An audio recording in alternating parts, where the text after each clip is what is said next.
बहुत पहले उज नाम की एक जगह पर अय्यूब नाम का एक नेक इंसान रहता था। वो बहुत अमीर और कामयाब था। उसके बहुत सारे जानवर थे। उसके खेत अनाज से भरे रहते थे और उसके घर में उसके बच्चों की हंसी की आवाज गूंजती रहती थी। अय्यूब खुशनसीब था, लेकिन उसकी सबसे बड़ी दौलत थी यहोवा के लिए उसकी इबादत। वो यहोवा से डरता था और बुरे कामों से दूर रहता था।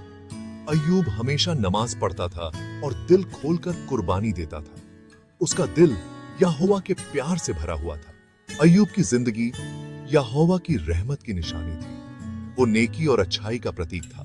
उसके दिल में बस यही ख्वाहिश थी कि वो अपने रब को राजी रखे। उसे क्या पता था कि उसकी इसी अटूट आस्था का इम्तिहान होने वाला है।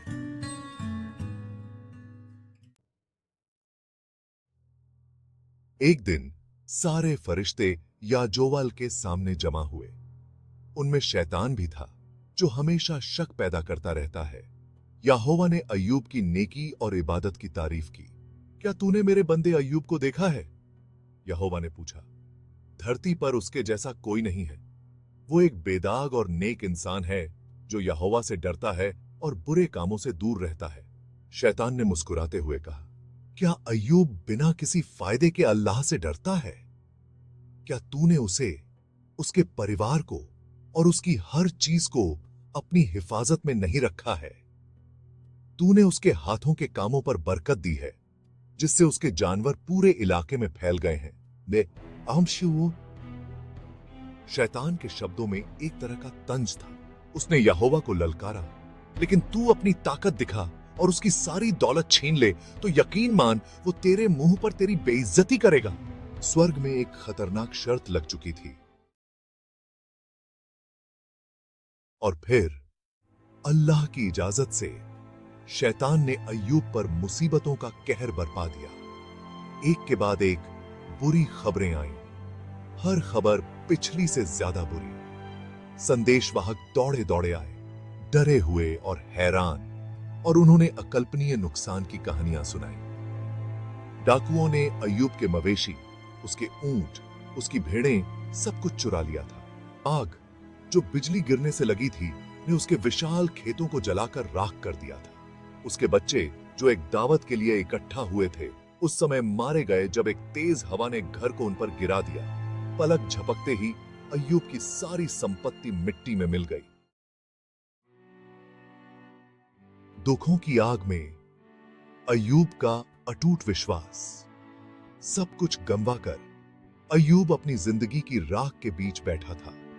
उसका शरीर दर्दनाक घावों से भरा हुआ था। उसके दिल में एक ऐसा गम था जिसे शब्दों में बयां नहीं किया जा सकता था।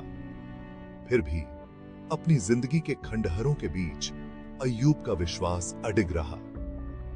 उसने अपना लिबास फाड़ डाला, उसने शोक में अपना सिर मुंडवा लिया, लेकिन उसने यहोवा को कोसा नहीं। इसके बजाय उसने जमीन पर माथा टेक दिया।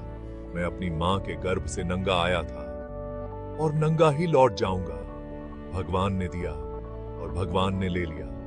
भगवान का नाम धन्य है। अय्यूब का विश्वास निराशा के खिलाफ एक ढाल था। यहोवा पर उसका भरोसा अटूट रहा। वह जानता था कि दुख में भी यहोवा उसके साथ है। निराशा की फुसफुसाहट। अय्यूब अपनी किस्मत पर सवाल उठाता है। दिन हफ्तों में बदल गए, हफ्ते महीनों में। अय्यूब का दुख कम नहीं हुआ। शक एक जहरीले सांप की तरह उसके दिल में घुसने लगा। भगवान को बुरा भला कहो और मर जाओ। तुम एक मूर्ख औरत की तरह बातें कर रही हो। लेकिन अपनी फटकार में भी शक का एक बीज बोया गया था। दर्द से थका हुआ उसका मन अपने नसीब के अन्याय से जूझ रहा था। मुझे ही क्यों? मैंने ऐसा क्या किया है जो मुझे ये सब भुगतना पड़ रहा है? एक दोस्त की फटकार एलिफ्ज ने अय्यूब के शक का सामना किया। अय्यूब के 3 दोस्त उसकी बदकिस्मती की खबर सुनकर उसे दिलासा देने आए। वे उसके पास मौन धारण किए बैठे रहे। उनके चेहरे दुहक से सिकुड़े हुए थे, लेकिन जैसे जैसे दिन रात में बदलते गए उनकी चुप्पी इल्जामों में बदल गई। तीनों में सबसे बड़े एलिफ्स ने सबसे पहले बात की।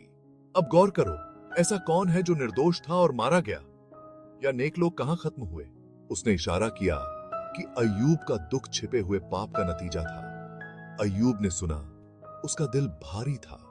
वह जानता था कि उसने कोई बड़ा पाप नहीं किया है। उसने अपना जीवन अल्लाह की इच्छा के अनुसार जिया था।